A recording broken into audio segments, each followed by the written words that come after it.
మూర్తి.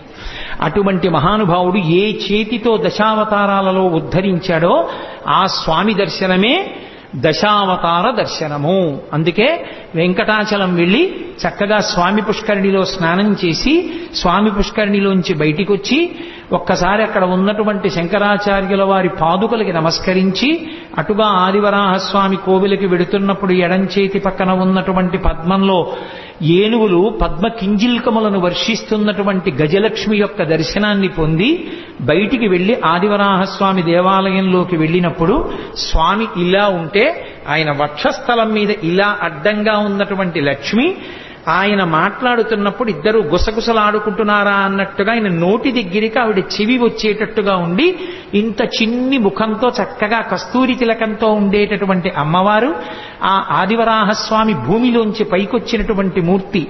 ఆ ఆదివరాహస్వామి దర్శనం